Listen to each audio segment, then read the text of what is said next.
Over the past several months, we have been subjected to a drumbeat of stories regarding the questionable relationships and even more questionable judgment of our current Marion County Prosecutor. I've never been an elected official. I've never served in an overtly political office. I've never been appointed to a political position. The choice this year for your next Marion County Prosecutor could not be more clear.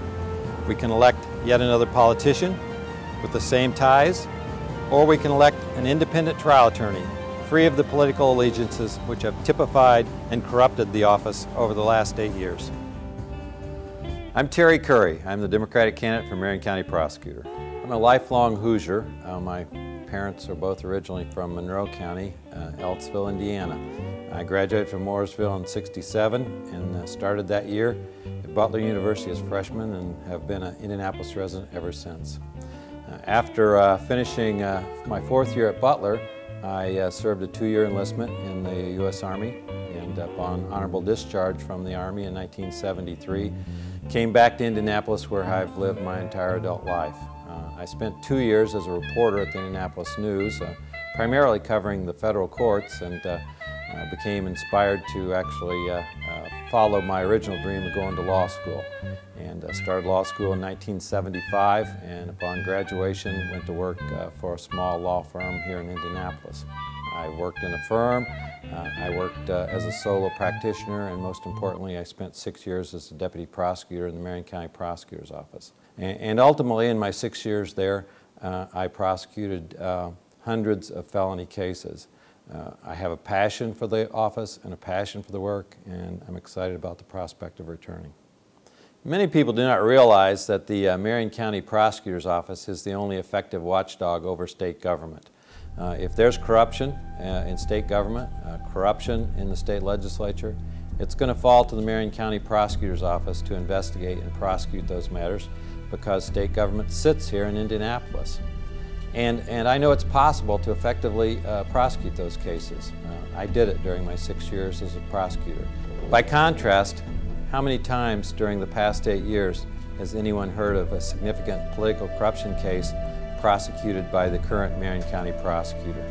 Either we've been very fortunate and we have no corruption at state government and local government, or someone's been asleep at the wheel. Police agencies estimate that there are 300 gangs operating here in Marion County. While city officials continue to insist that we do not have a serious gang problem, our police know otherwise and continue to see the presence of gang activity in the crimes of drugs, guns, and violence. We won't wait for you to ask.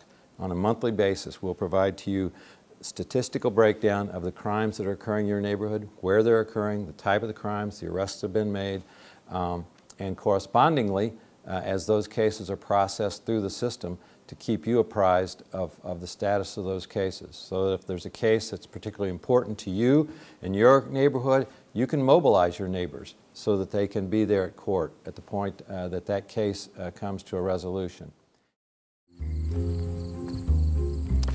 We are in the 900 block of North Concord.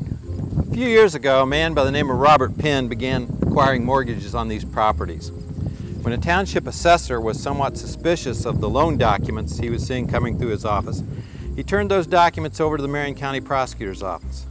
And here was the response. There was an investigation based on those documents, and at that time there was no evidence of criminal wrongdoing. As a consequence, Mr. Penn continued to obtain mortgages throughout this neighborhood until the federal authorities prosecuted him several years later for perpetrating a $3 million mortgage fraud. This is the very real consequence of the inability of the office to take on 21st century crime.